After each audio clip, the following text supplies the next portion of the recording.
Buenas noches a todos. Vamos a dar comienzo. Hola. ¿Cómo están todos ustedes? Quiero, como ya saben, presentarles a Miguel Gasteazoro. Voy a ser rápido porque la actividad es importante, hay mucha gente y quiero privilegiar la exposición de él y luego, como siempre, las preguntas en el ida y vuelta creativo que se genera. Como ustedes saben, quienes no lo conozcan, Miguel Gasteazoro, miembro de la École Lacanienne de Psychanalyse, ejerce el psicoanálisis en México DF. Así que prontamente y rápidamente, salvo que Estela quiere decir algo más. Gracias por estar, Miguel. Te compartir. Cedemos, sí, por compartir, sobre todo compartir. Te cedemos la palabra, Miguel, y te escucho. Muchas gracias, Eduardo, Estela. Muchas gracias por la invitación, por la propuesta de esta actividad, que es un espacio muy lindo que les platicaba, vengo escuchando y viendo cada semana, ¿no? Desde el año pasado. Entonces, la verdad es que es un gran placer para mí el día de hoy estar con ustedes. El día de hoy voy a presentar un título de un tema que quisiera compartir con ustedes. El título sería El artificio de James Joyce y el hacer del analista con el nudo Borromeo. Este difícil nudo para los analistas lacanianos que siempre está dando muchos problemas en cada seminario de Lacan desde que lo introdujo, ha sido muy problemático. Yo ya no sé cómo se come este nudo, pero bueno, vamos a ver el día de hoy un pedacito. Pero en particular, yo me quiero centrar el día de hoy en compartirles una lectura que hice, porque es una alusión pequeña que hace Lacan a una referencia al libro de Robert Martin Adams, que se llama Surface and Symbol, publicado por la Universidad de Oxford, en Inglaterra. Y esta alusión es enigmática, es casi lacónica, muy breve, muy puntual, los señalamientos que toma Lacan de ese texto, y que después de leerse el texto completo, de punta a punta, es un texto magnífico, es verdaderamente magnífico. Y además estoy muy contento de presentar el día de hoy esto con ustedes. Por ejemplo, no sé si Juan Carlos Piegari está por aquí, pero él acaba recientemente de aparecer un texto de él en torno a Adams en la revista Opacidades, creo que es el número 10, si mal no recuerdo, que acabo de leer. También se tomaron la molestia de traducir un fragmento del capítulo cuarto que cita Lacan o al que alude Lacan durante el seminario Les Antons, y también la introducción a él. Entonces, me dio mucho gusto siempre encontrar algo con lo que pueda yo pensar y ver qué leía Juan Carlos y qué trabajó él y qué estoy trabajando yo. Pero es como un eco muy agradable encontrar que alguien trabaje el tema que uno está trabajando simultáneamente en otro lugar del mundo sin saber que hay otras personas que lo trabajan. Entonces es un muy lindo encuentro. Les recomiendo mucho ese número de 10 de Opacidades. Tiene otros artículos muy lindos también. Bueno, pues esta alusión enigmática a la que hace Lacan es una alusión que hace él durante el seminario Les Antons en la sesión del 13 de enero de 1976. Hay que recordar que es un seminario breve, consta de 11 sesiones, y esta es una de ellas, ¿no? Ahora, este comentario que va a hacer Lacan en torno al libro de Superficie y Símbolo, esa es la traducción del título, tiene un subtítulo muy interesante que es The Consistency of James Joyce's Ulysses, la consistencia del Ulises de James Joyce. Y es importante este concepto de consistencia porque también es uno de los modos en cómo Lacan alude a los eslabones del nudo Borromeo a veces. Entonces, esta cuestión de la consistencia y del apoyo, del soporte para lo que sería el nudo Borromeo es algo que trae entre manos Lacan y que va a presentar durante esa sesión. Entonces, el tema de la consistencia que extrae de Adams y el tema del nudo Borromeo corren paralelos durante esta sesión. A lo cual cuando se lee es bastante enigmático inicialmente. A mí me costó mucho trabajo. Entonces, yo tengo un método que es buscar la bibliografía de Lacan y leerla. Y ya que la leo, tal vez me puedo hacer un mejor panorama, ¿no? O tal vez puedo enriquecer lo que comenta Lacan.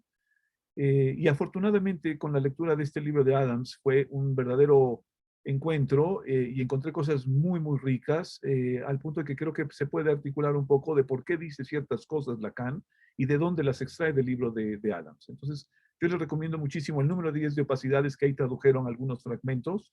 Eso ayuda, pero lo mejor de todo es leer el libro. El libro no es muy extenso. Se puede encontrar, yo lo encontré en Amazon, ¿no? Afortunadamente se encuentra, no es muy extenso, sí es denso, porque se trata del Ulises de Joyce. Cualquier libro sobre Joyce siempre va a ser denso, pero bueno, si gusta Joyce, todavía puede ser un placer de cuando en cuando, ¿no? Entonces, bueno,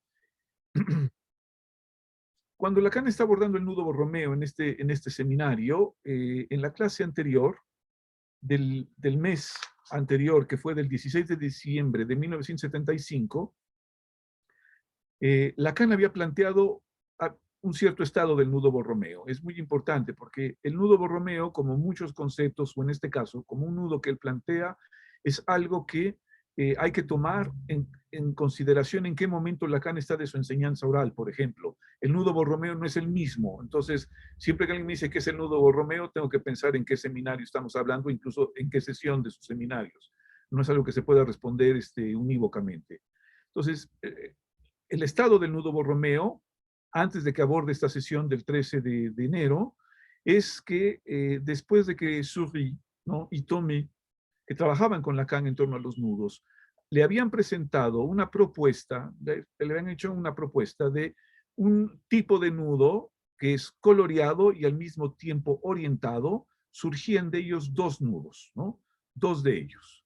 A lo cual Lacan se plantea la posibilidad de leerlo de otra manera. Y entonces, lo que Lacan propone es que no es necesario colorear a los nudos, a los redondeles del nudo Borromeo, sino con que baste colorear dos de ellos y entonces orientar solo uno de ellos. Eso produce entonces otra figuración del nudo Borromeo.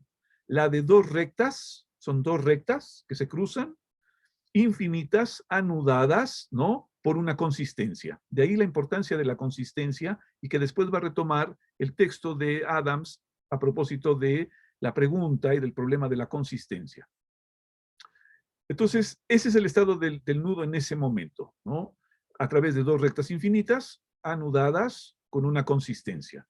Entonces, Lacan se da cuenta que existen dos posibilidades del nudo. La pregunta para él es, ¿cuál de los dos es el verdadero?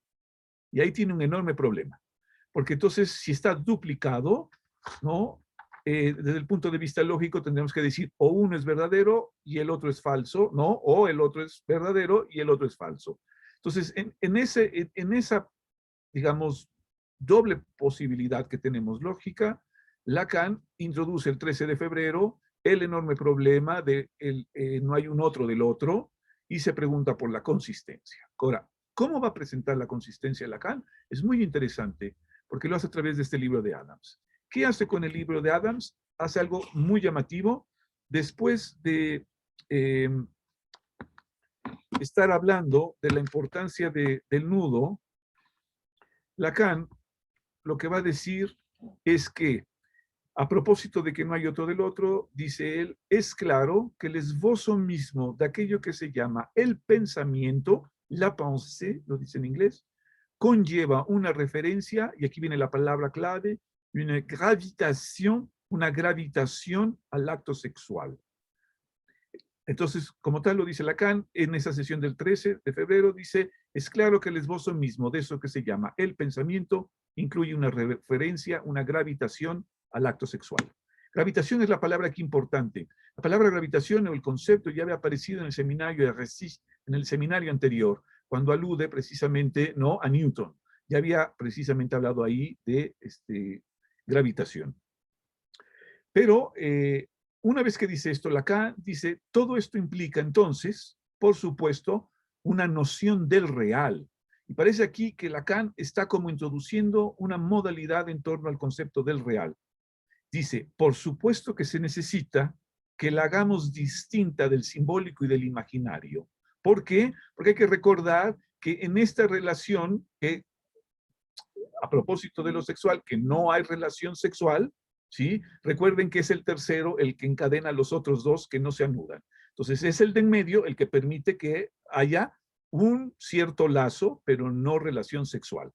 Ahora, eso que está en medio sería el real y es muy importante, porque dice Lacan, lo que hay que distinguir entonces es el imaginario y el simbólico de ese tercero, ¿no? Ahora, dice Lacan, la única molestia, es oportuno decirlo, y ya verán más tarde por qué, parece que lo anuncia, es que el real haga sentido en este asunto. Bueno, y yo leo eso y doy un brinco porque el real no hace sentido. Que diga Lacan en este momento que el real hace sentido o lo haga en el sentido del subjuntivo es como si tuviera la posibilidad de que lo hiciera. Entonces la pregunta es, ¿en qué sentido el real puede hacer sentido? Valga la redundancia. Es decir, potencialmente, ¿cómo es posible que el real pueda hacer sentido? Pues sabemos que lo excluye. Y justamente en el párrafo siguiente, digamos, en el seminario, lo que plantea Lacan es que el real excluye el sentido. Entonces, ¿por qué en esta ocasión Lacan plantea que el real hace o pueda hacer sentido? Ese es como el enigma. Cuando leo esto, eso es a mí lo que me llama tanto la atención y me interesa investigar por qué Lacan propondría algo así. Ahora, el problema es que esto que está planteando está de alguna manera vinculado a la lectura de Adams y de Joyce. Pero ¿cómo está vinculado a Joyce? ¿De qué manera Lacan está usando el libro de Adams para plantear que el real haga sentido? Entonces, dice Lacan, a propósito del libro de Adams, que lo introduce el libro, presenta que es difícil encontrarlo, que es editado por la Universidad de Oxford, dice, hay ahí como algo, perdón, traduzco, il y a là comme quelque chose, hay ahí como algo, como un presentimiento, esto es importante, un presentimiento de la diferencia del imaginario y del simbólico. Parece ser que entonces el real no es tan problemático, pero sí el problema del imaginario y el simbólico. Es como si pudiesen confundirse, que también nos da un enorme problema. ¿Cómo es que imaginario y simbólico entonces se pueden confundir? Ese es como, son los enigmas que va dejando Lacan a lo largo de la sesión. Para alguien que más o menos ha ido siguiendo un poco la enseñanza oral de Lacan, la verdad es que es muy problemática y no hace a uno más que ponerlo en varios problemas. Entonces, lo que hace Lacan ahí, dice, agrega algo a propósito del libro de Adams y dice, y aún al punto que Adams esté muy impresionado de ciertos pequeños índices, ahí está, es importante, que él descubre particularmente como siendo demasiado inverosímiles para atribuir a Bloom, uno de los personajes principales, son tres, un conocimiento sobre Shakespeare que manifiestamente no tiene. ¿No? Esa es como la frase casi enigmática que dice Lacan a su público. Y entonces no queda más que leer el libro de Adams para tratar de seguir, ¿no?, de dónde Lacan pudo haber sacado esta idea que tiene. Y entonces agrega, y vean otra vez cómo aparece la palabra gravitación, tan interesante. Dice, es singular que haya esta gravitación entre los pensamientos de Bloom y de Steven que se continúan durante toda la novela. Bueno, ya nos da un poco más la pista. Si alguien ha leído Ulises, ¿no?, sabrá que a lo largo de la novela, ¿no?, se van desarrollando sobre todo estos dos personajes y al final va a aparecer Molly. Pero bueno, en el camino algo les va pasando, ¿no?, a Bloom y a Steven, y en ciertos momentos se entrecruzan sin saberlo o se llegan a reunir en ciertos momentos, en ciertos episodios de la novela de Ulises. Bien, lo interesante entonces sería preguntarnos a qué está haciendo alusión Lacan, porque en ningún momento tampoco da una referencia clara de a qué episodios o a qué pasajes de la novela del Ulises se refiere. Y entonces tomé la molestia de encontrar en español, cuando uno abre el libro de Adams, precisamente Lacan recomienda que para elaborar esto hay que recurrir al capítulo 4 del libro, que se llama precisamente Superficie y Símbolo. Ahora, ¿de dónde viene Superficie y Símbolo? Superficie y Símbolo no es un título, digamos, hace eco y lo toma Adams del libro de El retrato de Dorian Gray, de Oscar Wilde. Oscar Wilde había escrito el relato hace tiempo y después, en 1901, se reedita el relato el retrato de Dorian Gray. Y en el prólogo que pone de 1901, él pone esto, que es una visión estética de las cosas. Y lo que propone Oscar Wilde es esto. Dice, all art is at once surface and symbol. Todo arte es a la vez superficie y símbolo. Those who go beneath the surface do so at their peril. Aquellos que van por debajo de la superficie lo hacen a su riesgo. Those who read the symbol do so at their peril. Vuelvo a repetir la frase. Aquellos que leen el símbolo lo hacen, ¿no? A su riesgo. Entonces, se está planteando aquí una doble opción. La lectura ya sea de o el símbolo o la superficie.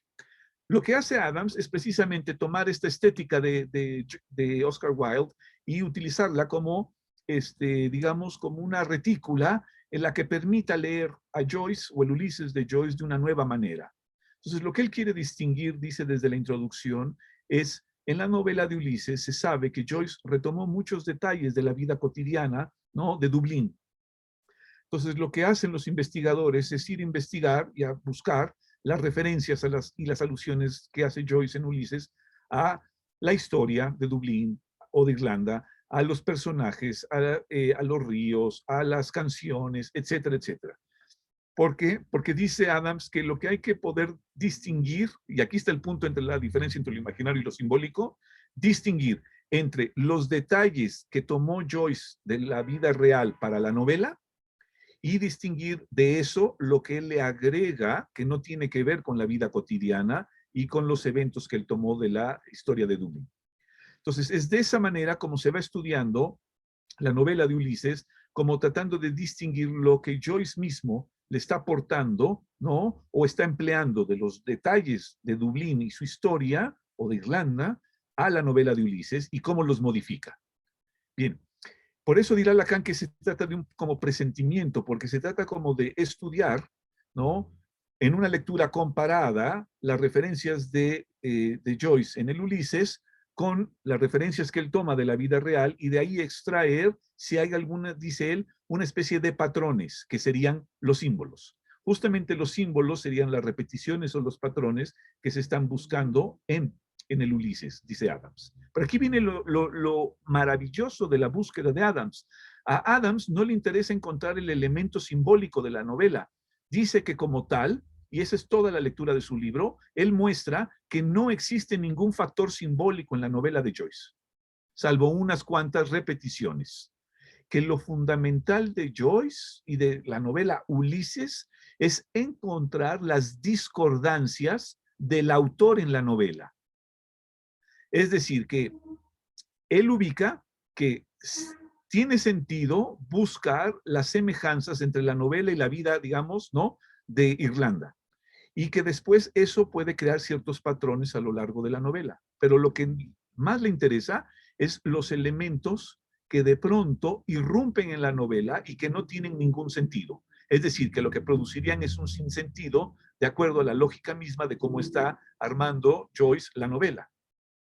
¿Y qué es eso? Es muy interesante y lo dice muy bien Lacan. Se trata precisamente de ciertos momentos en la novela que Adams señala que tienen que ver con la relación entre Bloom y Stephen en torno a Shakespeare, ¿no?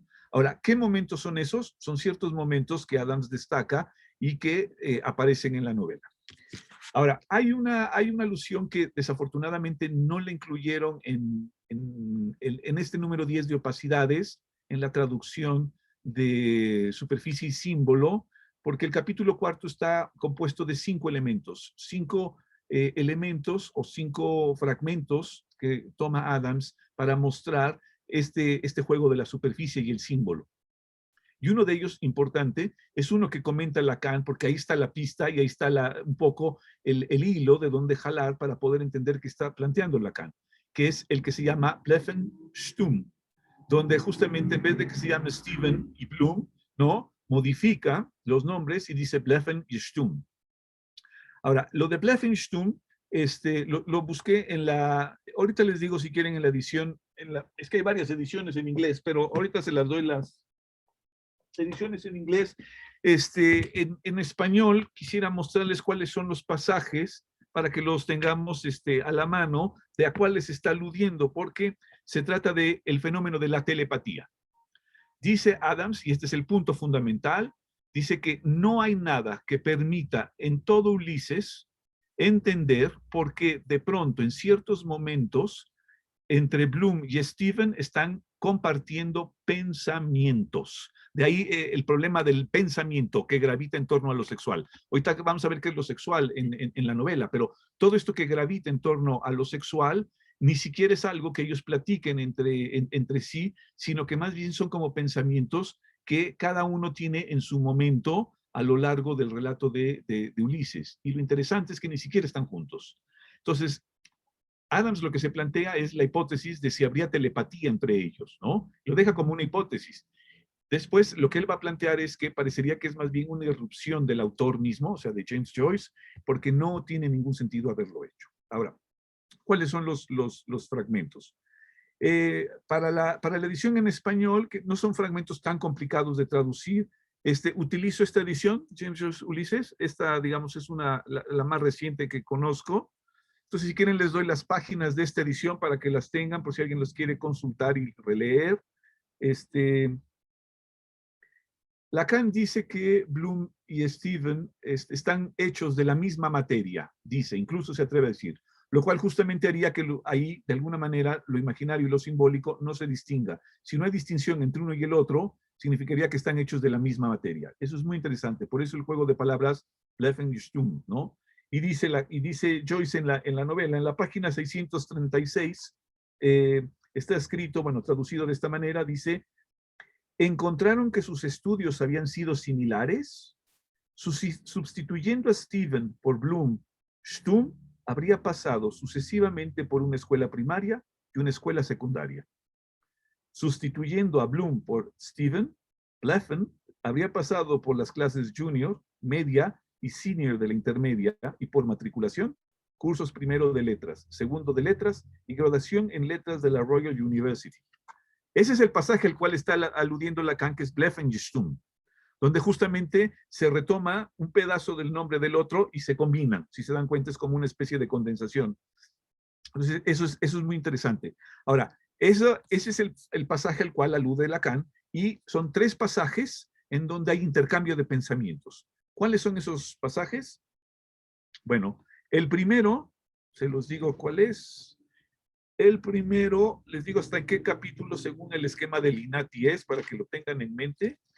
En el esquema de Linati, el primero está en el capítulo Sila y Caritvis, y está en la página 206 de esta edición del Cuenco de Plata.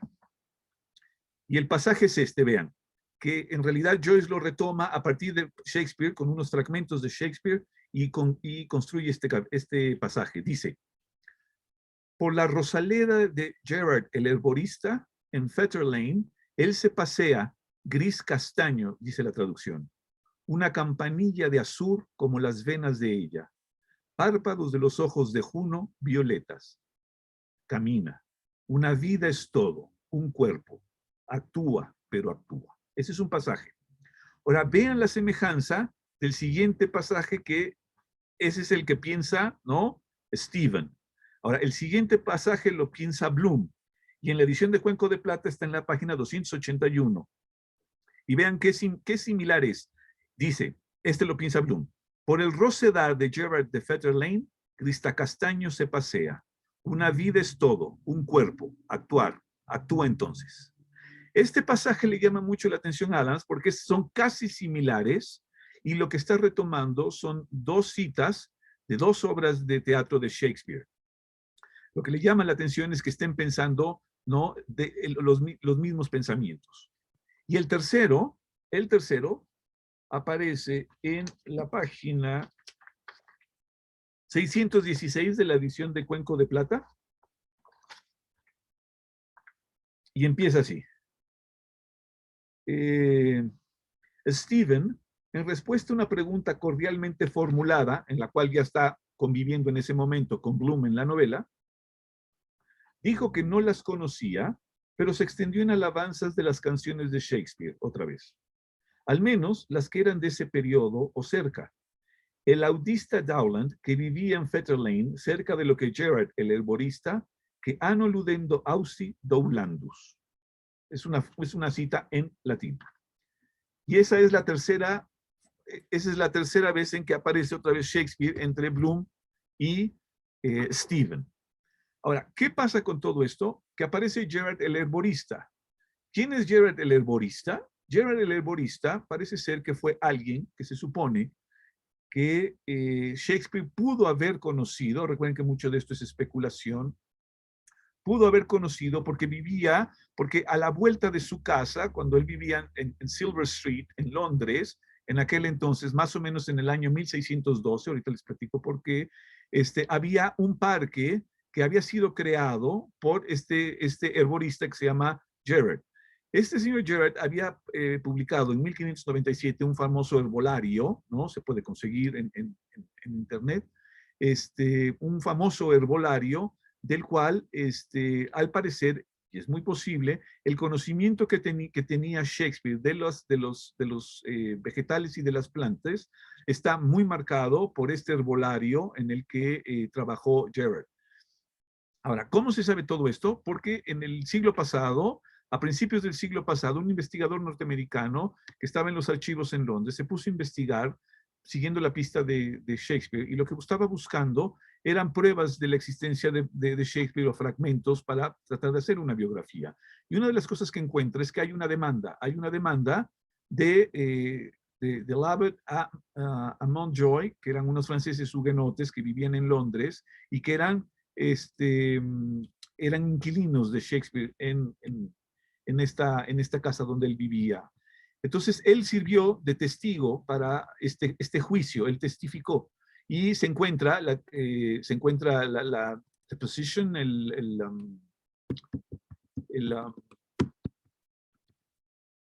¿cómo se dice cuando alguien habla legalmente, dice algo? Una especie de declaración, la declaración de él, gracias, la declaración que hizo, y la firma de él se encuentra. Entonces se encuentran documentos de él y se encuentra la firma de él y texto, ¿no?, firmado por él, lo cual era muy importante para los estudios shakespearianos. Bueno, es a partir de ahí que entonces se puede reconstruir todo lo que pasa en el siglo XVII, a principios del siglo XVII, cuando Shakespeare está viviendo en Londres en una casa propia y que él rentaba. Ahora, el tema que aquí sucede es que Lacan lo que está planteando es muy interesante, porque dice que Joyce seguirá entonces renegando de su padre. Dice, ese es el síntoma de Joyce. Esto es un aspecto muy importante. Dice, pero dice también algo más importante aún en el siguiente párrafo, que es que, se los leo tal cual, que es que dice, hay un síntoma central, y esto es muy importante, porque hay un síntoma y hay un síntoma central, lo pone él acá. Y vean cómo lo dice. Dice,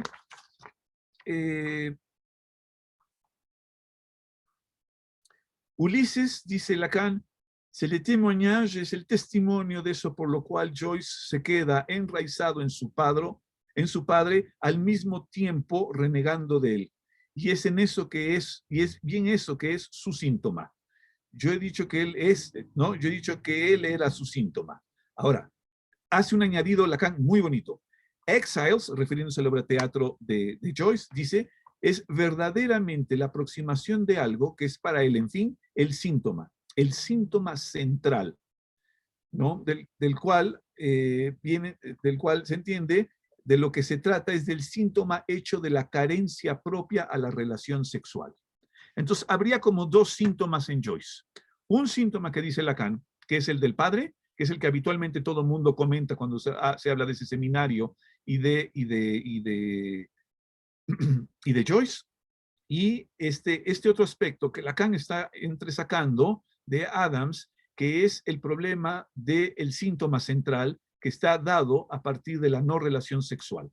De la no relación sexual ¿con quién? Con Nora. Esto es muy importante porque aquí el Lacan sigue a Adams.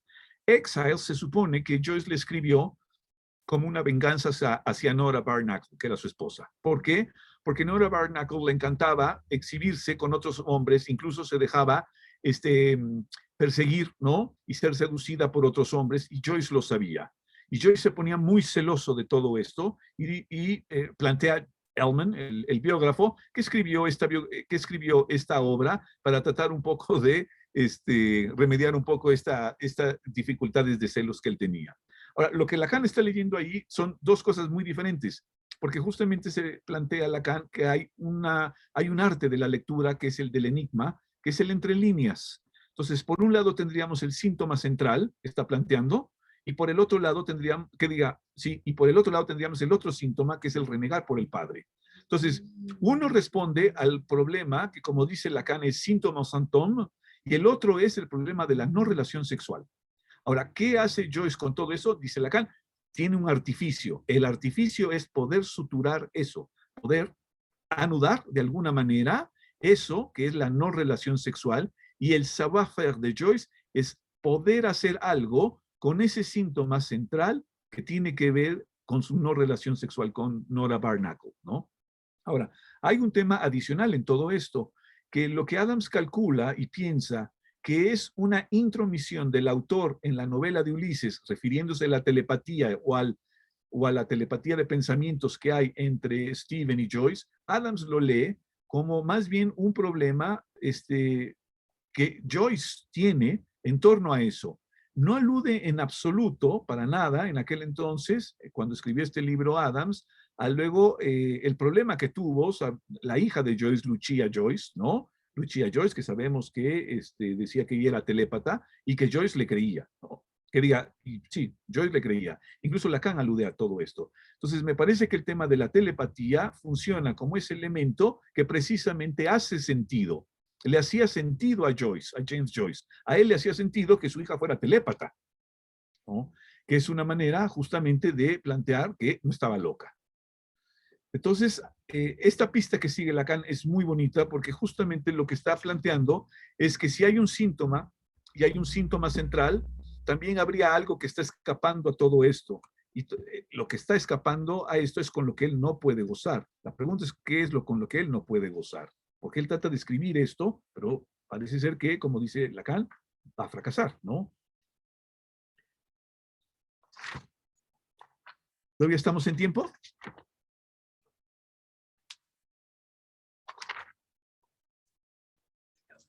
Miguel, estamos a unos 5 o 10 minutos, si querés. Perfecto.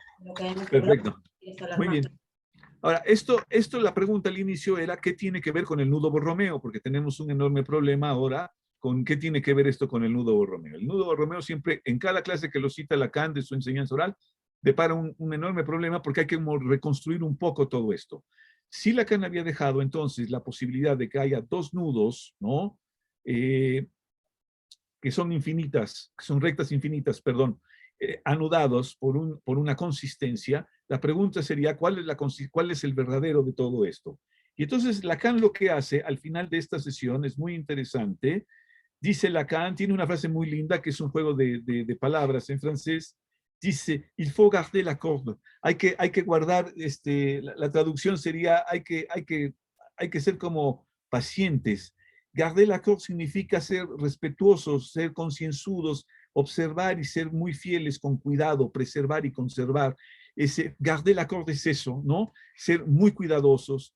Dice Lacan, la línea que sigue dice, quiero decir que si no se tiene la idea de a dónde eso va, la cuerda, al nudo de la no relación sexual, se corre el riesgo de farfullar, ¿no? Y aquí está el punto importante, que es con lo que va a cerrar Lacan esa sesión, porque a él lo que le interesa es ver cómo eso corre de cierta manera y cómo se va a anudar, porque el problema es que eso se va a quedar, ¿no? Farfullando, ¿no? Si no se tiene cuidado en la operación que el analista tiene que llevar a cabo, eso se queda a nivel del farfullo.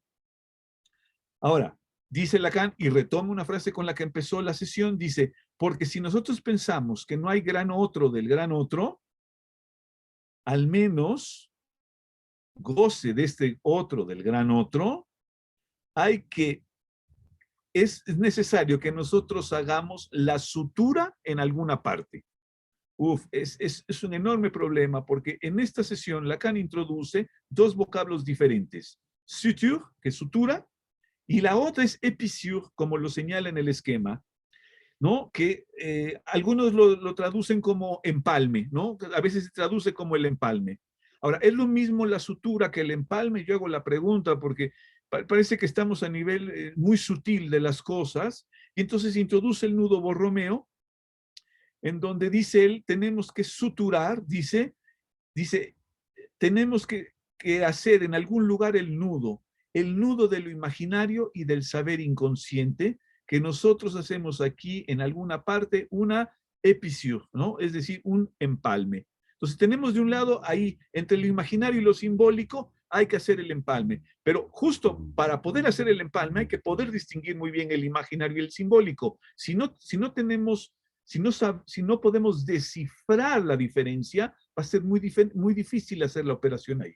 Pero luego viene como, no sé, a mí me parece esto, a ver si alguien tiene alguna idea, alguna reflexión en torno a esto, porque me ha costado mucho trabajo tratar de entender lo que dice que sucede, ¿no? En el otro lado. Y ahorita van a ver cuál es el otro lado.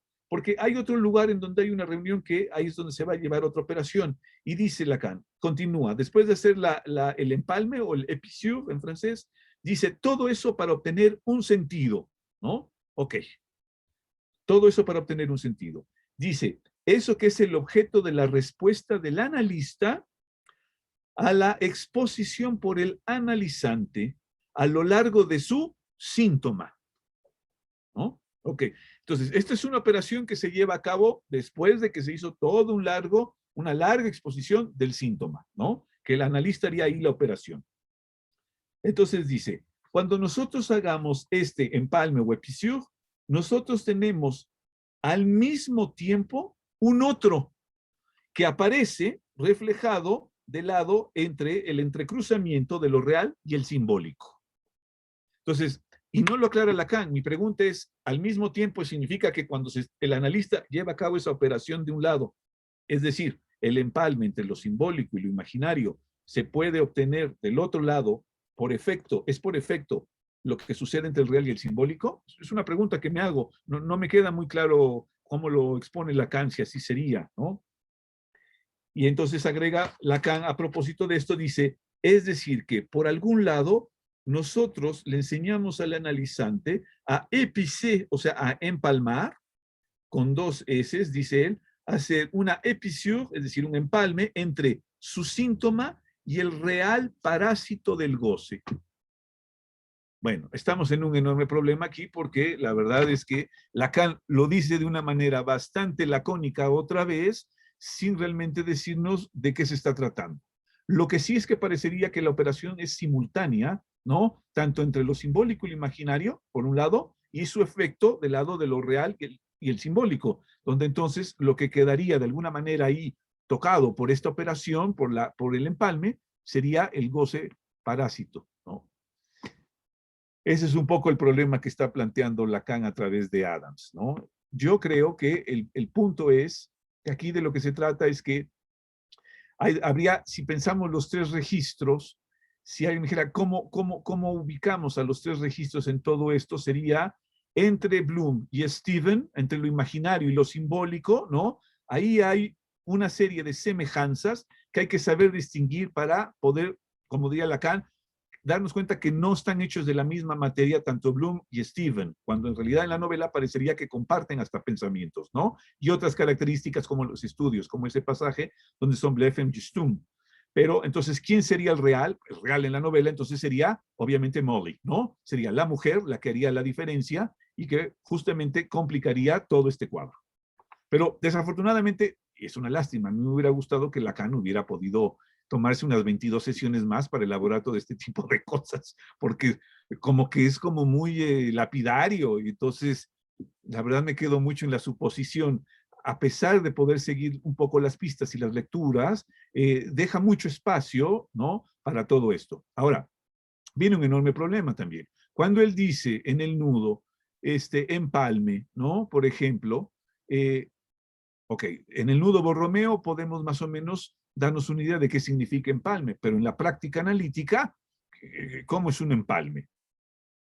No sé si Lacan en algún momento dijo, sí, el empalme es una interpretación de este tipo, o es un acto del analista de este otro tipo. No lo sé. Son palabras que a la vez, si bien nos ayudan a figurarnos una cierta operación en el nudo Borromeo, en la práctica analítica me parece que el pasaje es un poco más complicado. Pues eso era un poquito lo que les quería compartir y más o menos presentar para ver lo difícil que son estos seminarios de Lacan en este momento, ¿no? Bueno, antes que nada, Miguel Gastasoro, muchísimas gracias.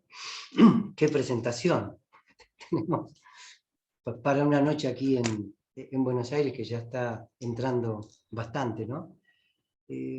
Bueno, vamos a pasar ahora a las preguntas. Quiero por favor pedirles, como hacemos siempre, que sean preguntas cortas para dar posibilidad a que otras personas puedan participar. Si cada uno hace una pregunta muy extensa, eso impide que otras personas puedan hacer también su pregunta y que Miguel pueda contestar y hacer el diálogo, que es quizás lo que más nos interesa, tanto al que presenta como a quienes estamos animando estas reuniones de los miércoles. Entonces, por favor, les pido preguntas cortas, no parlamentos, hasta donde se pueda. Y la primera, bueno, abusando de ser acá el amo de casa, la voy a hacer yo. La verdad, Miguel, varias preguntas, me cuesta elegir una. Sí. Sí, incluso cuando yo vi tu publicidad, el Épicieux, y te confieso que empecé a dialogar con mi profesor de francés, él se inclinaba por Empalme, pero recién estamos con Estela, Empalme o la otra propuesta tuya, que es interesante. Pero te voy a hacer una pregunta que no pretende por ahí sacar mucho de lo que estás vos apuntando, pero que me quedó como en el oído. Dijiste enseñanza oral de Sí, Lacan. sí. ¿Por qué lo distingues de oral? ¿Acaso hay otra enseñanza en Lacan que no sea oral? Bueno, lo hago con un fin, digamos, práctico. Enseñanza oral me refiero a los seminarios que él impartía, ¿no? Y las otras intervenciones o los escritos o intervenciones escritas que él hacía, ¿no? Le llamo de otra manera. Sí, por eso. Es interesante, sobre todo por lo que estamos hablando. Bueno, comencemos con las preguntas. Ahí está entonces. Hugo levantando la mano y a ver. Perdón, bueno. Bueno, Hugo, dale, ya te Hugo, nombré. Largá porque acá me te están damos la diciendo que palabra a había vos. otra gente, Después pero seguimos dale, respetando. dale. Gracias, Miguel. Después Patricia. Gracias. Quería preguntarte si la versión, porque vos leías en francés Lacan, si Sí. la versión que vos trabajaste es la de Cholet. No, no es la de Cholet, no. La consulto es la de Cholet, pero la que yo empleé es la de la AFI. La de la AFI, bien. Asociación Freudiana, sí. Bien. Sí. Aproximativamente, ¿no? En forma aproximada. Quizá el empalme sea un modo de la sutura. Mm. Puede haber otros modos de suturar el surcido que no sean empalmes. ¿Estarías de acuerdo con eso? Es muy interesante que lo digas así. Mira, estuve consultando la cuestión de los nudos en francés. ¿Qué quiero decir?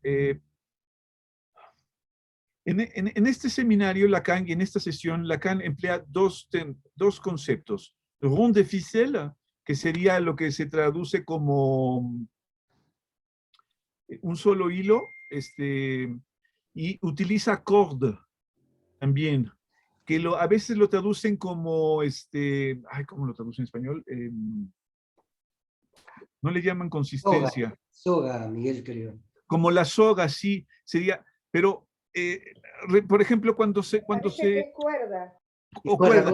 Que Cuerda. corde sería cuerda, ¿no? Yo traduciría corde por cuerda y rond de ficelle hay otra palabra que lo traducen. Lo que quiero decir es que... ¿Perdón? Redondel. Gracias, Jesús, gracias. Redondel y cuerda. Y dice Lacan que el redondel y la cuerda no son iguales en la sesión. Y eso me llevó a buscar cuál es la diferencia entre la corde y el rond de ficelle.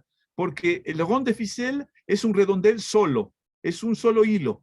Y la corde está hecho de varios, ¿no?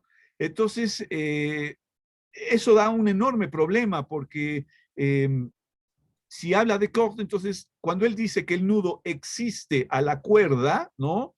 Que diga al rond de ficelle significa que es porque no se puede anudar con otro, es porque nada más hay uno, entonces no podría ser anudable.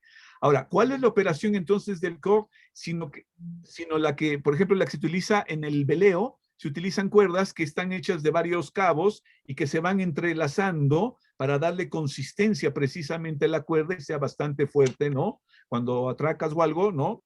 Puedes justamente hacer un cierto nudo y ya no se suelte ni se rompa. Ahora, el problema del redondel es que es uno solo. Por eso cuando dices que hay varias posibilidades, Hugo, de suturar, y el empalme sería uno de ellos, cuando yo pienso en empalme estoy pensando que uno pasa por arriba del otro, solamente, ¿no?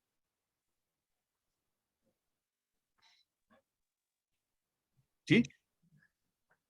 Y en cambio... El micrófono, Hugo. Sí, de acuerdo. Ahora, lo que encontré es otra traducción que es ajustar, ¿no? Que se emplea no empalme, sino ajustar. Entonces me llamó mucho la atención también ese vocablo, ¿no? Entonces, no sé si estamos hablando de nudos en el sentido de la topología de bajas dimensiones, ¿no? Low Dimension Topology, como se le conoce en lengua inglesa, o si está Lacan hablando en cierto sentido también de nudos marineros, ¿no? Entonces, ahí me cuesta mucho trabajo seguir un poco la explicación o la presentación de Lacan, me parece muy complicado. No estoy seguro a veces de entender a veces estas sutilezas que él está planteando, ¿no? Ok, gracias. Sí. Bueno, tenemos ahora una pregunta de Patricia Garrido.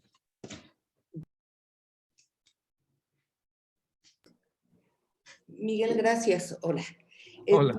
Quería preguntar algo que en parte ya lo has dicho. ¿Por qué hablaste de las dimensiones como consistencias? Sí. Y justamente en el seminario, en esta lección, o en esta sesión, ¿no? Él dice que hay que distinguir el nudo de la consistencia. Así es. ¿No? Y empezaste a hablar justamente, y hay que distinguir el nudo de la cuerda, ¿no? Porque dice, el nudo existe a la cuerda, ¿no? O al cordón, ¿no? Y entonces dice, la cuerda es consistencia. Sí. Pero no el nudo. No. Eso me parece que nada más como para precisarlo porque creo que importa. Sí, claro, Eso. claro. Gracias, Sí, Patricia. es que el redondel no hace nudo, el redondel no hace nudo, el redondel es solamente uno. Para que haya consistencia tienen que estar entrelazados de alguna manera, ¿no? Haber sufrido cierta operación para que entonces se pueda producir la consistencia. La consistencia se obtiene, si bien entiendo, por justamente los tres elementos, no por uno. Jesús. Gracias. Hola Miguel, muchas gracias por tu exposición. Yo iba a hacer una pregunta originalmente, pero con esta cuestión del redondel y la cuerda, voy a hacer otra antes. Bueno, más que una pregunta, me parece que más bien sería una aclaración. La cuestión de establecer una diferencia entre el redondel y la cuerda. El redondel es el círculo que está cerrado per se. ¿No es así? Y entonces... Sí. Tenemos dos redondeles para hacer el nudo, pero el tercero es una cuerda que es precisamente, el tercero es el que anuda a esos dos redondeles y es el que le da la consistencia a ese nudo. El tercero que anuda es el que da la consistencia, me parece. Sí, bueno, sí. Eso, la aclaración, digamos. Y la pregunta tiene que ver con lo que estabas tú hablando cuando introdujiste la cuestión del épissure, del empalme y del real que parasita el goce. Me parece que hay algo interesantísimo después de que dijiste eso, lo que sigue en la sesión de Lacan del 13 de enero es, ¿verdad? O febrero, no me acuerdo. Ajá. Dice que para volver este goce posible, para hacerlo posible, es lo mismo, es la misma cosa de lo que él, voy a hablar en primera persona como lo dice Lacan, es la misma cosa que yo escribiría jouissance. Yo oigo sentido.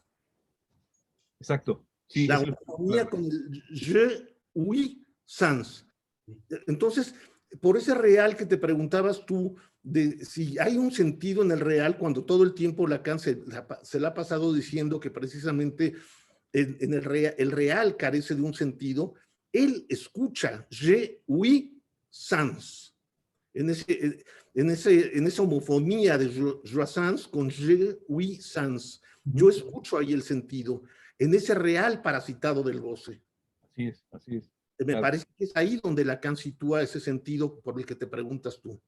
Exacto. Es que justo el juego de palabras de jouissance y de jouissance es justamente ese, ¿no? Donde algo puede ser, ¿no?, leído o puede ser escuchado en ese goce, claro. Y eso a propósito de la clínica, ¿no? Claro. Ahora, ¿qué sería del Ulises de Joyce? Lacan hace una pequeñísima alusión también a que en el caso de Bloom, dice, Bloom es como una madre, él de alguna manera piensa que está, y aquí es donde entra la opacidad sexual que la recuerda Lacan en esta sesión, que dice, hay que volver a retomar el problema de la opacidad sexual, que Bloom es como una madre que lleva dentro de sí a alguien, es decir, es como si se jugara en Bloom tanto el aspecto masculino como el aspecto femenino. Y curiosamente, después la presentación de Jacobert que hace, que lo invita a Lacan a presentar y que es un especialista y que en la editorial La Pléiade en francés publicó, ¿no?, las obras en Gallimard, él expone justamente la importancia que tiene el papel de la mujer, ¿no? Y una cierta relación de Bloom con lo femenino, en su exposición, que es verdaderamente interesante. Es decir, es como si no se dejara leer, es que no hay una diferencia sexual clara en Bloom. Eso es lo que está planteando de alguna manera Lacan y que está retomando. Y es muy interesante eso, sí. Gracias. Sí. Gracias a vos. Graciela y después Raúl. Muchas gracias, Miguel, muy interesante. Te quería hacer dos preguntas. No, una, volver a hablar de la consistencia, a ver si yo estoy confundida. Por ahí pienso que, según yo entendía, había cada consistencia es una consistencia. ¿Qué quiero decir? Lo imaginario, lo real y lo simbólico son tres consistencias. Eso por un lado. Pero además, la consistencia es lo que une, es lo que hace la unión de los tres registros. A eso llama Lacan en R6 consistencia. ¿Sí? Sí. Eso es, a ver si yo estoy bien ahí, no sé. Y ahora, y además hay una consistencia de lo imaginario, una consistencia de lo real y una, ¿no? Ahora, te quería hacer dos preguntas. Una, si vos me podías ubicar bien, o mejor porque no lo entendí, el asunto de los dos síntomas. Ah, sí. Hay dos síntomas en Joyce, decís vos, como si el de la no relación sexual y esta deficiencia del padre fueran dos cosas distintas, como que hubiera dos síntomas que anudan allí. Pregunto, no te entendí bien eso de los dos síntomas. Claro, claro. Sí. Y la otra cosa es cómo vos anudás a la manera de Margarita, de lo que hace Luz con Margarita, las tres personalidades, porque les pones nombre. Esas son las preguntas. Gracias. No, pues dos grandes preguntas. De la primera pregunta que haces, Graciela, llama la atención que Lacan hable del síntoma. Habla de dos carencias. Dice carence, ni siquiera es manque, ni siquiera es una falta o algo. Dice carence para ambas.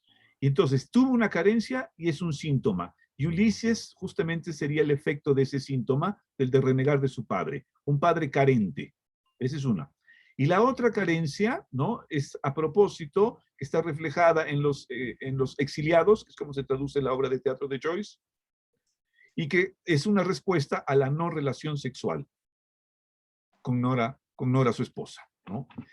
Ahora, al segundo, al de la no relación sexual. Perdón, disculpame que te interrumpa. Sí. No relación sexual, vos lo entendés como que no tienen relación, iba a decir una mala palabra, como que no tienen relaciones.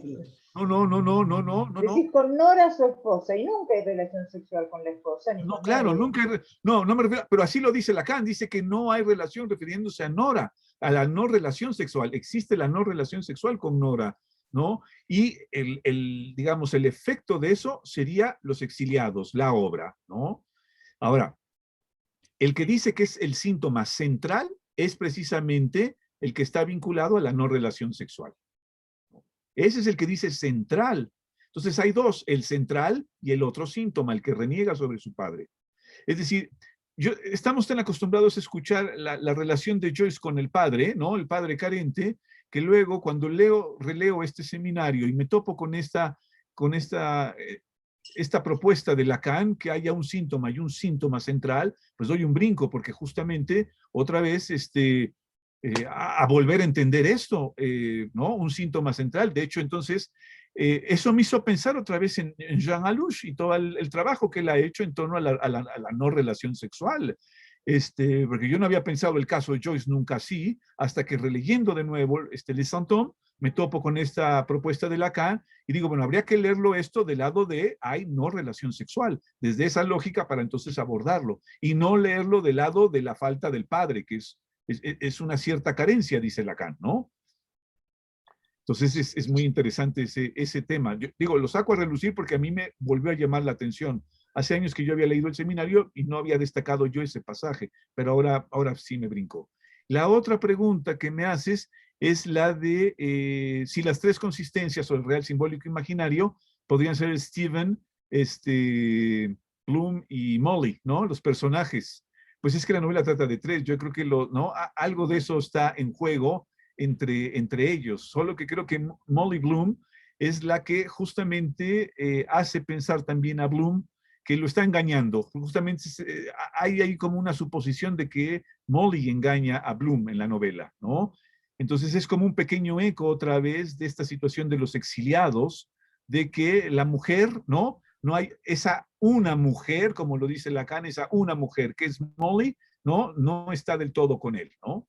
Entonces, yo creo que ahí el elemento, el imaginario y el simbólico son Stephen y Bloom, como lo destaca Lacan, porque se pueden confundir y dice Lacan, están hechos de la misma matière, ¿no? De la misma materia. En cambio, Molly es como el personaje que justamente, sabemos que está en la tercera parte de la novela, ¿no? Es la que viene a terminar la novela de otra manera. Entonces es muy llamativo. No estoy seguro si los tres tendrían que ver con los tres registros. Lo que sí es que es muy interesante que sean tres los personajes y tres pues no sé, tres perspectivas, tres estilos de vida tan diferentes, yo diría incluso, ¿no? Ahora, lo interesante de Stephen es algo que alguien me pregunta por qué me gusta la escritura de Joyce, y me refiero desde su poesía o desde Dublineses precisamente, es que para mí yo leo en Joyce desde sus primeros cuentos hasta Finnegan's Wake, yo lo que leo es el pasaje de algo muy interesante, que es el pasaje de la religión y la fe, que caen a la literatura y a la estética, ¿no? Como solución ante la caída de la religión y de la fe. Ese pasaje para mí es fabuloso. Y justamente el retrato de un artista, ¿no? The Portrait of an Artist, es justamente el que marca ese pasaje entre los dublineses, ¿no? Y Ulises. Entonces, a mí me parece verdaderamente muy interesante. Y después, la cantidad de herejes que aparecen en Ulises. A lo largo de la novela, hay una serie de herejes que en la historia del cristianismo, ¿no? En ciertos momentos de la historia del cristianismo, Joyce, muy a propósito, los introduce en la novela de Ulises para hablar de ciertas posiciones de cómo se consideraba la Santísima Trinidad. Entonces, cada uno de estos herejes representa un momento en la historia del cristianismo de la crítica a la Santísima Trinidad, es decir, de cómo el Padre, el Hijo y el Espíritu Santo se vinculan, ¿no? Entonces, eso también es muy interesante, ¿no? Cómo esto se va desarrollando. Ya me habrán escuchado decir algunos cuando hablamos de Joyce, que como vos dijiste en algún momento, hay que ubicarlo a Joyce como un irlandés. No hay que olvidarse de la historia de Joyce dentro del catolicismo y dentro de lo que es Irlanda y de lo que es la lengua inglesa, ¿no? Me parece que esa historia lo digo además porque como mi apellido lo dice, yo vengo de ahí. Entonces, ¿no? Me parece que hay algo allí que además de todo esto que decimos, tiene que ver con la lucha de los irlandeses, con la lucha con la lengua inglesa, con lo que pasa cuando él se levanta por la cosa empleada de su raza. Bueno, que todo esto también tiene un lugar importante en esta novela de Joyce, ¿no? Sí, claro. Transcurre en un día. Bueno, Raúl y Alicia después. Y después yo. Y de Eduardo. Hola, hola a todos. Hola, Raúl. Hola Miguel. Bueno, Hola, Raúl. agradecerte por supuesto lo que estás comentando, ¿no?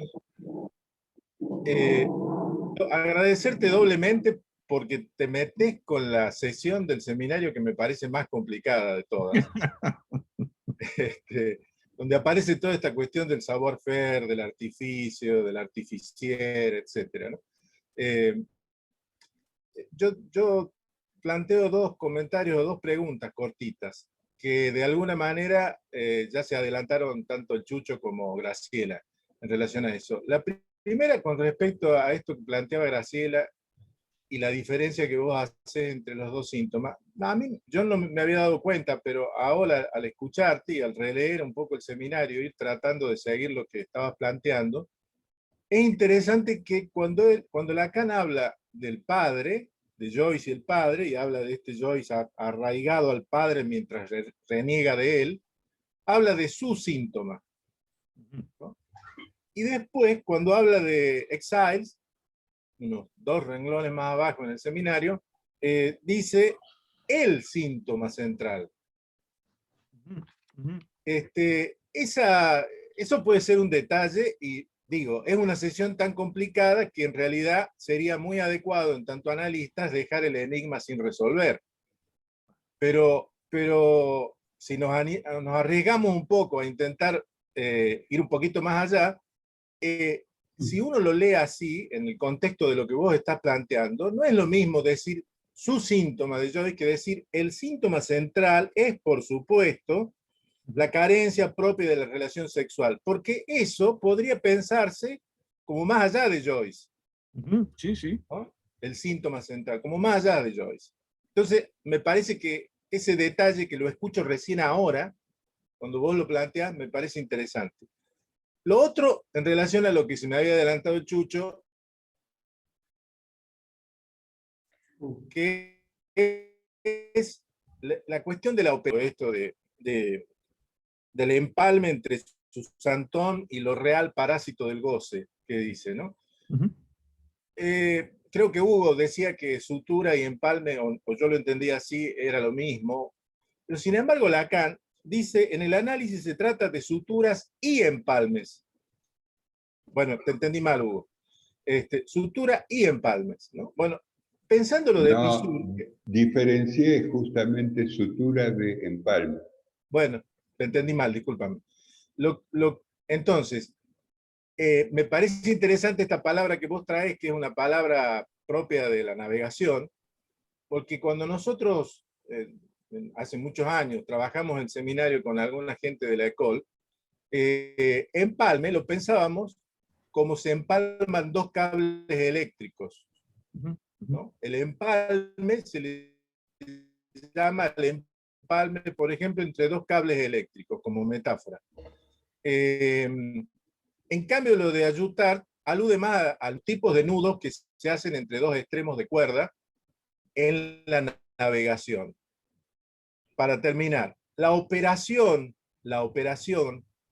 porque dice Lacan, nuestra operación en tanto analistas, tendría que ver con este yo oigo sentido, que no es lo mismo que yo escucho sentido. Yo oigo sentido que escribiría, dice, o sea, que mete la cuestión de la escritura también ahí. Escribiría, o sea, la forma que tiene de decirlo es escribiéndolo. Es como si no lo pudiera decir si no lo escribe. Yo escribiría jouissance, o yo oigo sentido. Bueno, eso. Qué interesante que eso dices, porque me das la idea y lanzo la pregunta porque se me acaba de ocurrir ahora, ¿es posible que por empalme, y en este sentido de escuchar el jouissance, la operación que Lacan plantea como efecto de escritura, sería que entonces tuviéramos que por modo comparativo escuchar la diferencia en la escritura de algo que suena homofónico? Sí, creo que es posible. Muchas gracias, qué bueno que les presenté todo esto. Entonces se trataría justamente de buscar la homofonía, ¿no? Y los efectos de escritura de que se pueden estar diciendo simultáneamente varias cosas simultáneamente, ¿no? Eso sería el empalme, ¿no? Poder lograr que aparezcan varias escrituras ahí. Solo la escritura hace la diferencia. Así es, así es, así es. Por eso dice Lacan al inicio de este seminario que desde la primera sesión que el problema de la ortografía es muy importante, ¿no? Señala la función de la ortografía, ¿sí? Bueno, Alicia y Eduardo, ¿sí? Alicia. Ahí está. Ahí está, Alicia. Bueno, cortito. No sé si es que yo estaba tranquila o un poco estaba con el tema de la diferencia entre síntoma y síntoma, me había quedado ahí, pero ahora esto de los dos síntomas y esto de la no relación sexual viene a complicarnos un poco. Y tengo, bueno, pero tengo acá algo que abrí acá en la sesión del 13 de enero, y mirá algo acá que dice así, con respecto a los exiliados. Los exiliados, mientras que el exilio, dice Lacan, no puede haber mejor término para expresar la no relación sexual. Y dice, sigue, la no relación sexual en la que no hay ninguna razón para que él tenga a una mujer entre otras como una mujer. Una mujer entre otras es también aquella que tiene relación con cualquier otro hombre. Uh-huh. ¿No? Por esto que esta venganza que decís de Nora, no sé si esto complica, pero esto de que exile, bueno, pero no traes complicaciones para complicarnos, para seguir complicándonos. Sí, siento mucho tantas complicaciones, pero esta sesión empieza con el nudo Borromeo y dice les vérités premières, las verdades fundamentales o esenciales, y de ahí se pasa el gran otro del otro, no hay del uno, y entra con Joyce. Bueno, más complicado no puede ser. No. Y luego aborda Ulises, ¿no? El retrato del artista adolescente, y obviamente los exiliados. Se complica más. Y la referencia a Adams es importante porque Adams lo lee, lo propone así como si Joyce, claro, él es norteamericano, él lo está pensando desde el punto de vista un poco biográfico. Él está pensando que es una venganza de Joyce a su esposa, ¿no? A Nora, obviamente. Yo creo que esto va un poco más allá de eso. Ojalá fuera tan simple, ¿no? Vengarse de alguien escribiendo una obra de teatro, ¿no? Y no le invitas y ya está. Pero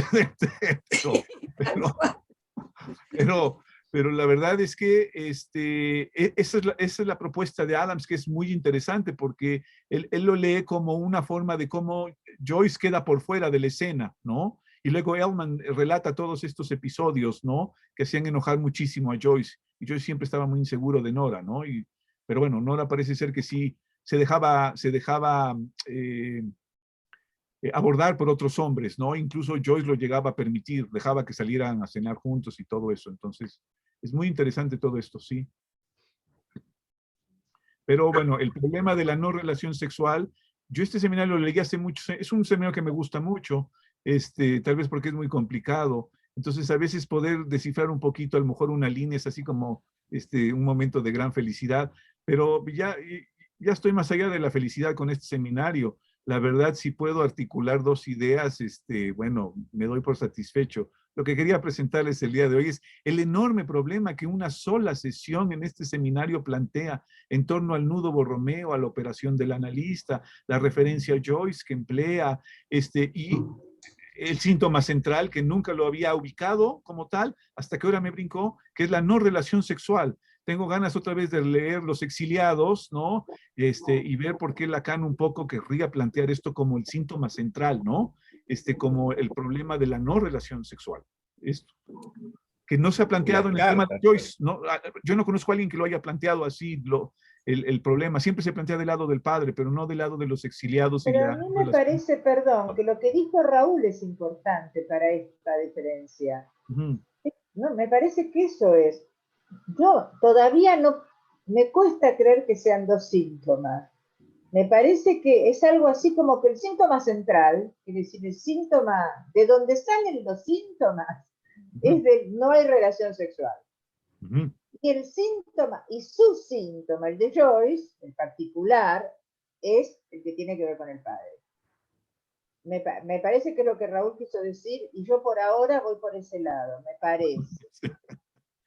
Cada quien agarra su cabo, muy bien. Bueno, Eduardo, Maru y después Florencio había levantado la mano también. Sí, simplemente para colaborar a la confusión general, ¿eh? No, porque recuerdo algo de Alush, quizás porque tomé, y por eso lo recuerdo, tomé alcohol, pero tomé ese texto, el otro sexo de Alush, donde él viene trabajando el nudo Borromeo, luego pasa a la estrella de David, ¿sí? Hablando de los empalmes, o hablando de cómo algo toma consistencia encima del otro, y hace una llamadita a pie de página, que no me acuerdo el número, creo que es la 69, edición francesa, ¿eh? Donde se va a referir a la cruz católica o cristiana. Es cierto. Y hace algo que viene a cuento de lo que estaba diciendo, me parece. Jesús, Hugo, también Raúl, también Graciela. Y Alush dice, hay que ocuparse del clavo que mantiene unida las dos maderas de la cruz, centralizado con un clavo. Y Alush hace un comentario que lo deja ahí como al pasar, dice, debería estudiarse este clavo. Pensaba, sutura, empalme, evidentemente no es lo mismo. Claro. Nudo, consistencia, y el clavo, quizás como síntoma central. Pero simplemente digo esto para aportar a la confusión general de esta noche, que por supuesto te recontra agradezco. Quedará para otro miércoles más químico. Pero era mi el clavo que señala a Luz. Bueno, Maru y después Florencia. No se escucha, Maru. Y no, ahora ya. Hola Miguel, me encantó todas las complicaciones. Cuando planteabas al comienzo que esta exclusión de sentido que implica lo real y que sin embargo acá aparece como una manera de que lo real haga sentido, yo pensaba así también en la línea de lo que planteas del síntoma, me acordaba de dos cosas, ¿no? Es decir, un poco lo que, como dice Graciela, hay el síntoma en Joyce que está, dice Lacan, desabonado del inconsciente, y en otra parte dice que el síntoma es lo que abole lo simbólico. Esto es como muy pesado también, ¿no? O sea, si el síntoma está desabonado del inconsciente, Joyce básicamente, y por otra parte abole lo simbólico, hay una emergencia importante de lo real en esta onda de la no relación sexual. Es decir, entonces yo no sé si cómo avanzaste en esta pregunta que te hacía sobre qué significa el no sentido, o mejor dicho, el sentido de lo real aquí, que te preguntaba como un enigma, que era como el enigma, que también se nota en Adams. Me gustó mucho el texto de Adams. Leí nada más que lo que traía opacidades, ¿no? El capítulo 4. Sí. Sí, ya. Qué bueno que me haces esta pregunta. A lo mejor no fui del todo claro. ¿Cómo tendría que ver que el real haga sentido? Es muy interesante porque para Adams lo que él está planteando es que estos fenómenos de telepatía, de pensamientos, ¿no? Que suceden a lo largo de la novela en torno a Shakespeare y que tienen que ver con el goce sexual de Shakespeare que él tenía en Londres, mientras que su esposa vivía, ¿no?, en Stratford y ahí se quedaba en casa. La pregunta de Stephen en la novela es, él está fantaseando que Shakespeare tiene mucho sexo en Londres y su esposa, ¿no?, Anne Hathaway, que está en Stratford, está en casita, guardada, ¿no? Esa es una de las ideas que tienen que ver con Shakespeare. Lo interesante para Adams es que este pensamiento esté aconteciendo en la novela sin un motivo lógico que haga sentido, a menos, esa es la condición, que se introduzca la telepatía de pensamientos. Entonces haría sentido, ¿no?, que los dos estén planteando por diferente motivo el problema del goce sexual de Shakespeare, por así decirlo. Es que si no, no tiene ningún sentido, dice Adams, que los dos estén pensando un pensamiento casi verbatim, casi idéntico a lo largo de la novela, ¿no? Entonces Adams lo que plantea es que esa contingencia, ¿no?, si tiene sentido, debe de verse a la intromisión de Joyce y no porque en sí misma haga sentido, porque no tiene ningún sentido, pero dice que por eso es la intromisión de Joyce, que porque para él debe de hacer sentido y él la metió así en la novela, pero que no guarda ninguna relación con ninguna de las otras superficies y símbolos que él estudió en la novela. Es como el elemento disarmónico, contingente, que solo en la novela, o sea, es disarmónico y contingente y sin embargo en la novela debe tener algún sentido, ¿no? Eso, pero cuando lo estudia dice, no lo tiene. Entonces dice, es una intromisión del autor, por eso plantea que es una intromisión de Joyce. Pero no comenta nada lo de la telepatía de la hija de Lucia, ¿eh? Y sin embargo él ubica que es una intromisión del autor. Creo que eso le impactó mucho a Lacan, que es como el elemento real que justamente invade lo imaginario y lo simbólico. No sé si respondo a tu pregunta, Maru, o no. Hay un abordaje, ¿verdad? Hay un abordaje, hay alrededor, porque de alguna manera implica siempre farfullar que decía al final. Si no se le da una cierta consistencia, un cierto límite. Adams plantea como que sería el límite, que digamos que la superficie sería lo que limita el contenido, que sería los conceptos abstractos, que ya serían la hermenéutica pura, diríamos a la luna, ¿no? Entonces, esta superficie que controla sería un poco algo de eso, ¿no? Es lo que entendí. Sí. Sí, es que las superficies son los elementos de la vida irlandesa que él emplea y los símbolos es como él los trastoca de cierta manera como para darles vitalidad y, ¿no?, y hacer a los personajes ricos, ¿no? Prácticamente no hay, dice Adams, prácticamente no hay hermenéutica porque sería un derrame de sentido permanente. Exacto. De hecho, lo que él está planteando es que Joyce lo que hace es que borra, y utiliza la palabra en inglés blurs, he blurs, o sea, está borrando todo el tiempo. Es decir, lo que toma lo borra y le da un nuevo sentido, lo toma, ¿no?, otros elementos y los borra. Por eso dice que no se trata para nada de lo simbólico, sino que se trata más bien como de borrar la escritura. Y sabemos que así planteó el objeto a Lacan en su momento, en el seminario de la angustia, ¿no? Un poco así, como borramiento. Como el síntoma para Lacan abole lo simbólico también. Es decir, hay un borramiento enigmático, interesante también, ¿no? Sí. Ahora, lo que tú dices al final que me preguntas, que si Lacan que te acuerdas que decías que Lacan plantea que Joyce es un desabonado, un desaboné de l'inconscient, lo dice ya si mal no recuerdo, es en la última sesión de ese seminario, pero ya hizo un largo recorrido Lacan, retoma un pasaje del retrato del artista adolescente, que es cuando es golpeado, ¿no? Y que entonces el cuerpo se le cae como una cáscara de plátano, y entonces ahí es donde comenta lo de desabonado del inconsciente, si mal no recuerdo. Yo creo que ahí ya es todo otro desarrollo al que está llegando Lacan, ¿no? Yo me quedé nada más en la sesión del día de hoy y la no relación. Okay. Entonces estamos bien. Qué bueno que, en ese sentido, qué bueno que solo le dio Lacan 11 sesiones a ese seminario, porque ya es todo un dolor de cabeza. Son 11 dolores de cabeza, ¿no? Sí. Florencio, después Edwin, y Jesús dijo que si había tiempo, querés algo más, y bueno, nos quedamos un ratito más. Muy interesante, Miguel, muy interesante. La cuestión de Desabonado, me acordé que está en Santón, no sé si en el 1 o en el 2, que también está ahí. Me parece, sí.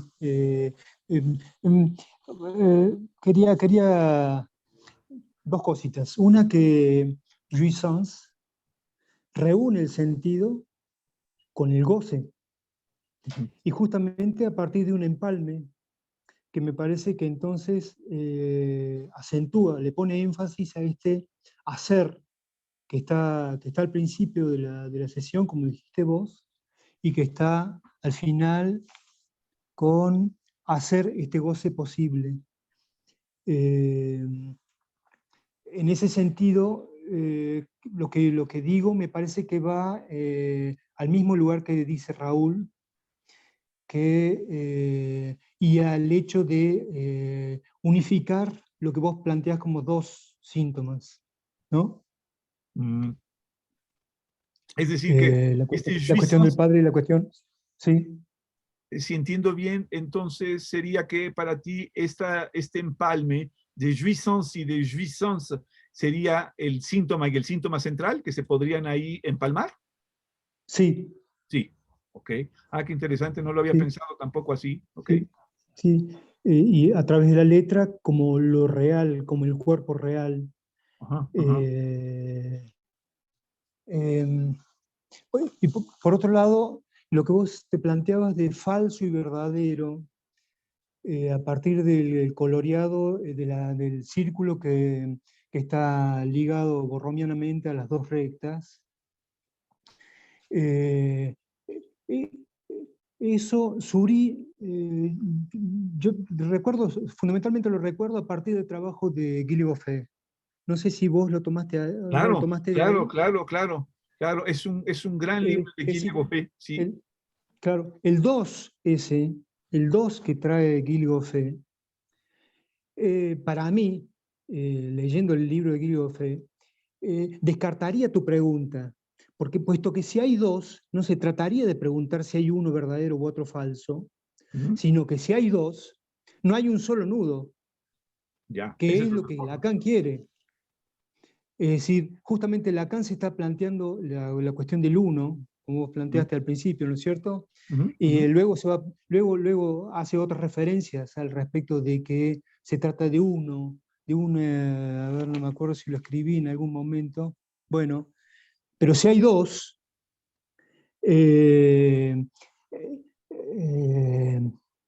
uno que trae, que Guy dice que eso sería la relación sexual, eso traería de vuelta un 2 sobre la relación sexual. Y por otro lado, si vos estuvieras trabajando y manipulando respecto al sujeto, en una sesión dice que la manipulación resulta interpretativa, dice Lacan, en una de las sesiones. Bueno, si vos estás manipulando, estás en el lugar de manipular, inclusive de hacer escuchar jouissance, por ejemplo, pero ¿y si eso se produce en el otro nudo? Es decir, el hecho de que haya dos nudos quita absolutamente operatividad al análisis. Que es una pelea que Lacan tiene con Suri, que sigue, que continúa, y que Guy interpreta, que cuando Lacan dice que es una metáfora impropia en topología del tiempo, se refiere a eso, que la impropiedad se da justamente porque el nudo simple, el borromeo simple, ofrece dos versiones, y es una irreductible a la otra. Ese es el tema, punto. la irreductibilidad, ¿no? Eso era lo que buscaba Lacan, Claro. la irreductibilidad, ¿no? Sí. Lacan buscaba la posibilidad de proliferar a partir de un solo nudo todas las operaciones que pudiera hacer. Pero si vos tenés otro nudo, ¿con cuál nudo trabajás? ¿Con cuál nudo está trabajando el sujeto? ¿Y cómo? ¿Estaría en uno o estaría en otro? A mí me parece que es eso. El hecho de que sean irreductibles uno de otro hace que quite absolutamente operatividad del psicoanálisis. Okay. Edwin. Sí, gracias. Buenas noches a todos. Hola, Miguel. Hola. Mi pregunta va en relación, bueno, a lo anterior que se estaba diciendo. ¿Cómo ubicas en toda esta exposición el nudo con el cuarto lazo, y si ese cuarto lazo también es un cuarto lazo que da consistencia a los tres elementos que no logran estar anudados, ¿no? La otra cuestión es que en tu exposición, no sé si estoy en lo correcto, me parece que se puede ubicar, digamos que un desdoblamiento, por un lado, lo que encontramos en Ulises, es decir, la posibilidad de encontrar en Ulises lo simbólico, lo imaginario y el real, y por el otro lado, Joyce mismo, como el síntoma, ¿no? El santón. No sé si esto que digo te da, me puedes dar alguna pista de esto. No sé, no estoy seguro. ¿Cómo? En la primera pregunta que me haces,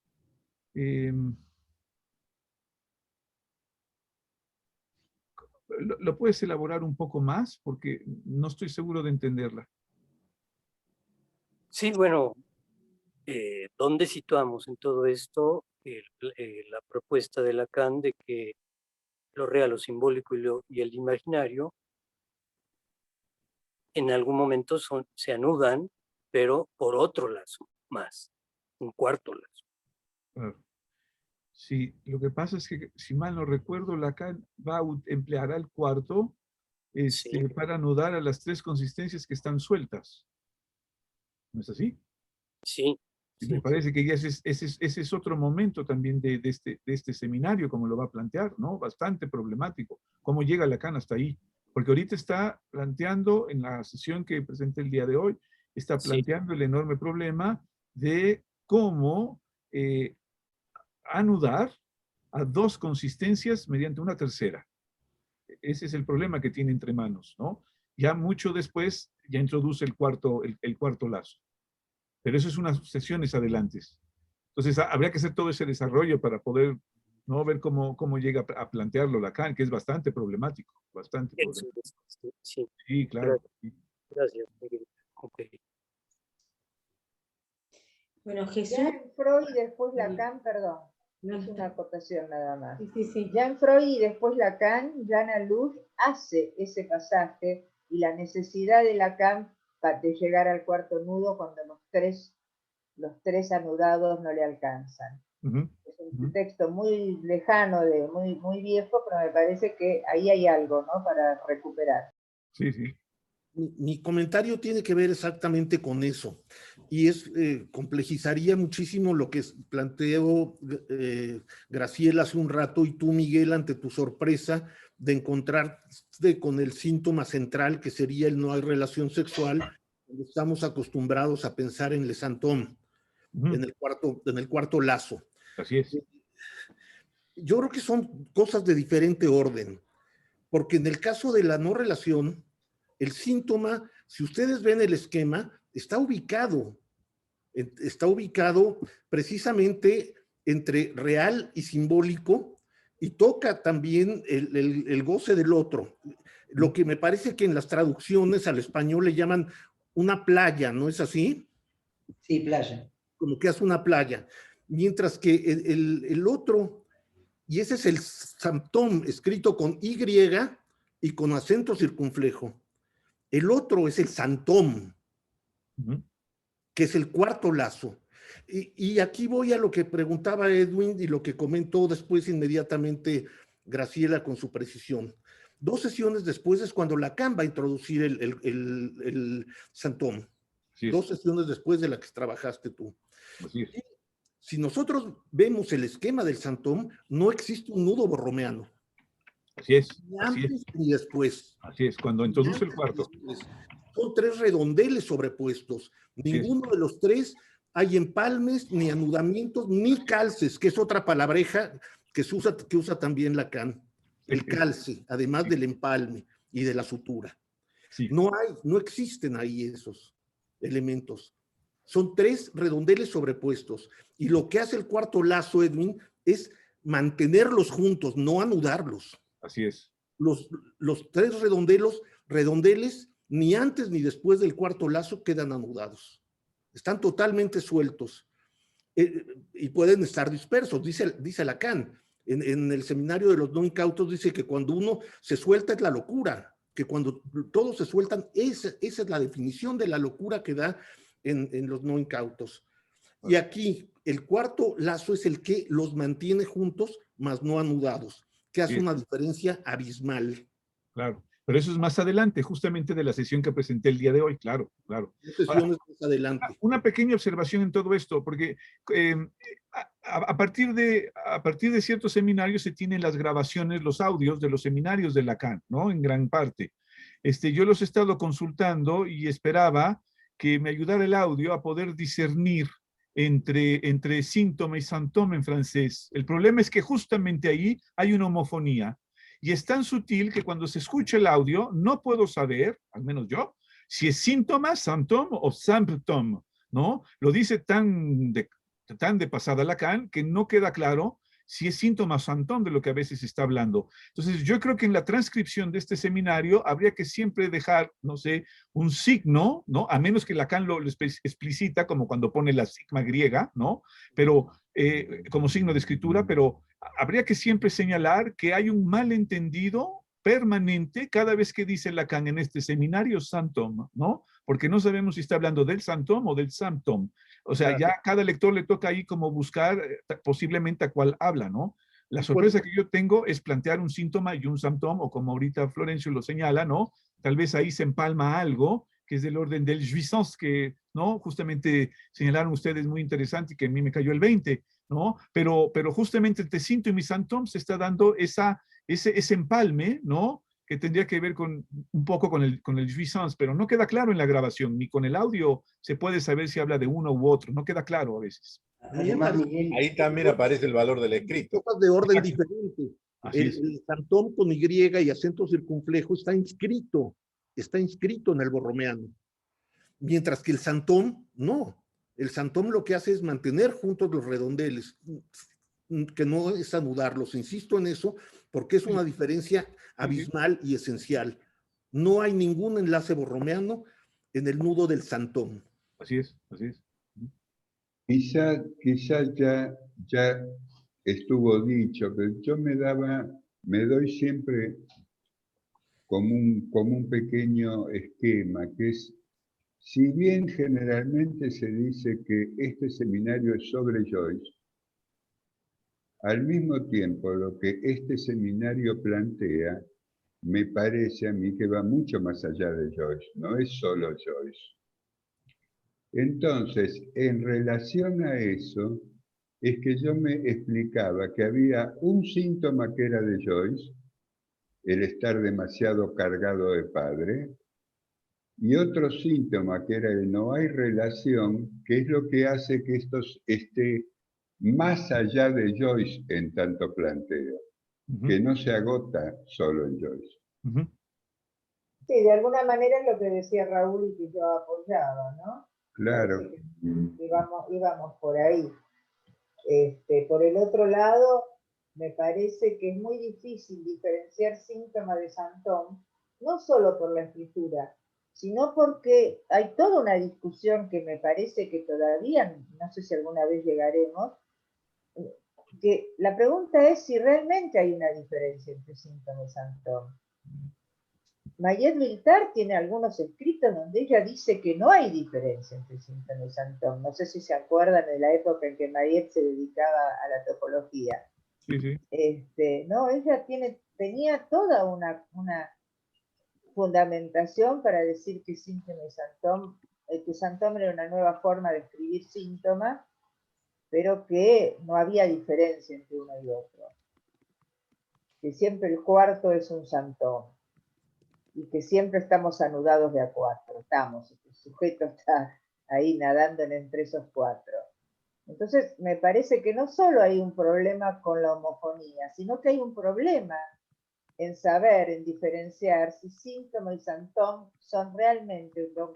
Porque cuando en la primera clase de este seminario, Lacan dice, es una forma, no me acuerdo exacto porque no lo tengo acá, pero es una forma antigua como se puede escribir el síntoma. Ahí ya no hay, en la primera frase no hace diferencia. Evidentemente da para sí, todo pero una noche, pero tenemos que ir concluyendo nosotros. Lo que sí quiero decir en base a lo que he escuchado, como les decía, Saint-Thome en francés se escucha igual. Hay que ser, porque el francés es una lengua que tiene mucha sonoridad. Sí. El francés es una lengua que, creo que no dice, viene de las ranas, del colar de las ranas. Entonces es una lengua que permite jugar muchísimo con el equívoco. Ahora, yo propondría, quizás como estábamos hablando con Estela para otro miércoles, que tenga que ver con este efecto de lo que produjo hoy aquí Miguel Gasteazoro.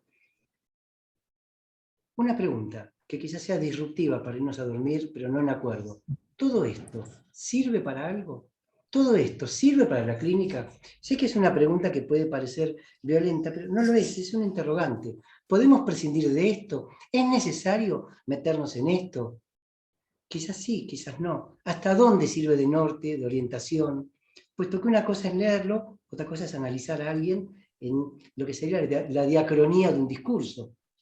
Entonces, esto aporta, detiene, sirve, Saint-Thome, hombre santo, para ponerle otra posible homofonía, Joyce, el goce, porque en inglés también es to enjoy.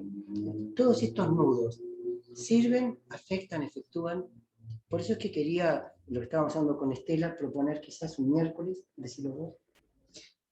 Bueno, ya está en la página de la escuela los cambios que que vienen desde el mes de junio, además los invitados, que son Graciela Graham y Gerard Gaillard.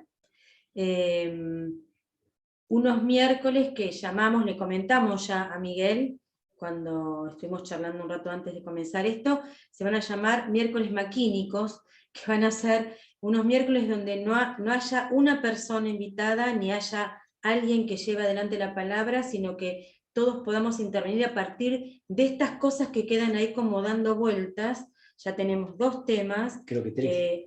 Bueno, ahora 3, gracias a Miguel. Ya me echaron la culpa. No sos culpable, sos responsable del, así es. ahí está, del tercer miércoles maquínico. Uno fue propuesto por Marco Antonio Macías, el otro por Jesús, y el tercero será el de Miguel, y seguirán apareciendo. Sí. Claro, porque ya están tenemos propuestos ya. goce, diagnóstico en psicoanálisis, y ahora sí. nudo Borromeo y clínica. Claro. Y van a ir surgiendo, y quienes tengan ganas lo dirán, y porque siempre nos damos cuenta que tenemos que cerrar por una cuestión de horario, y nos quedan un montón de cosas para hablar y decir. Entonces, bueno, quien quiera saberlo, en la página de la escuela está todo ahí más o menos un poquito explicado. Y a Miguel y a los que escribieron les cuento que el chat queda grabado, no, registrado. Se dice, registrado, escrito, y se lo hacemos llegar a Miguel para que él sepa las cosas que algunos fueron comentando, porque no quisieron hablar, porque no pudieron, porque no dio el tiempo, y que él los tome, bueno, y verá lo que hace con ello, ¿no? Pero bueno. Muchas gracias. Gracias a vos. Miguel, muchísimas gracias. Muchas gracias por la invitación, muy agradable. Muchas gracias por sus participaciones, porque me ayudaron mucho con este nudo. Gracias a vos, Miguel. Muchas gracias. Miguel, muchas gracias. Roberto Arari decía. Gracias. Ay, adiós, Susi. Adiós, gracias. Adiós, Miguel. Adiós, Un día de fiesta y de gran felicidad. Chao, muchas gracias. Gracias a todos. Gracias, Miguel. Bye, bye. Gracias, Miguel. Gracias a todos. Raúl, Jesús, Graciela, gracias. No,